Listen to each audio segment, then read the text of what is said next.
نمبا شلي يمد وشلي صباح قلن كي هرو 4 ساعة 5 ساعة ميلها ساحي nin saaxiibkiisaha maalin dhaweyto qiso ku dhacday iiga sheekeeyay markaas waxaan ku yiri waxaan rabi lahaa asaga laftigiisa inaan ka wariyo oo aan arko ninkii baan la kulmay shalay waxaan weydiiyay qisadii aan saaxiibkiis ka maqlay sidee ahayd buu igu sheegay wuxuu yiri dibadaan joogay Canada habeenkii baan seexday anoo iska caafimaad qabo fiyow ilbaa idamtay dam hal ilbaan waxba ka arkayn dhag bay tiri khalaas waa seexat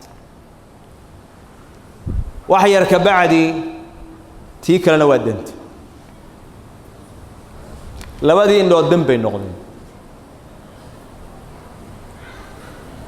wiil yar oo dhagalaaba ii joogu yiri haweentuna shaqay aadaa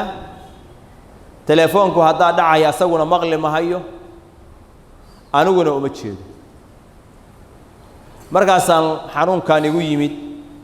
dhaqaatiirtii baan aadnay wiil halkaan tag dhakhtar hebel u tag mid hebel u tag ana degdegaha la igu sameeyay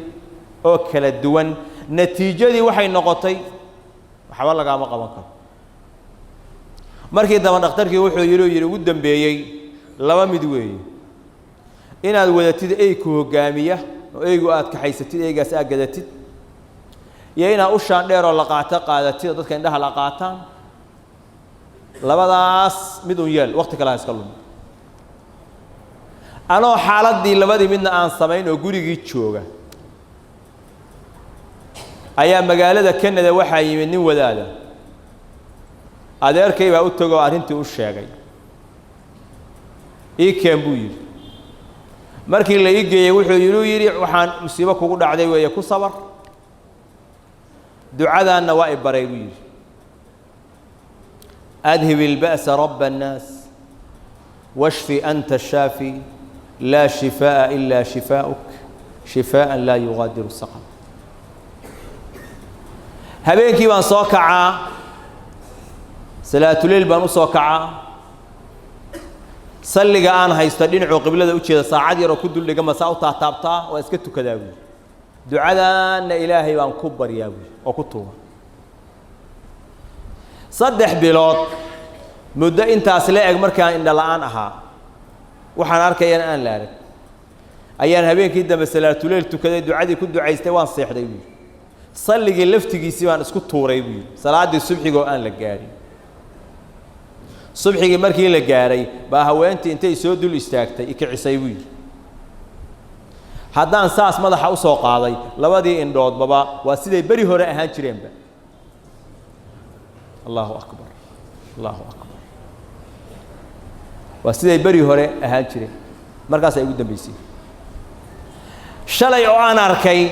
laga bilaabo waagaas ilaa hadda indhahayga wax yar wax weyn midna kama dareemin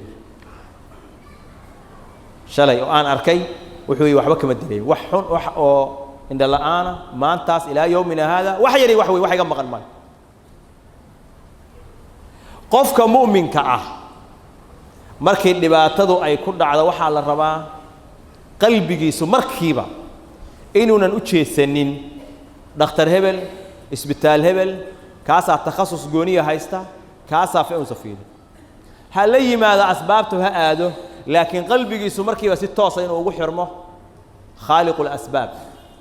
ilaaha keenay jiradan inuu ku xirmo ilaahi wuxuu leeyahay wa in yamsaska Allahu bi dhurrin fala kashifa lahu illa hu hadii ilaahay dib kugu taabto wax ka kashfin karo ka qaadi kara mala illa asaga mooyaan asaga keenay u baqaadi kara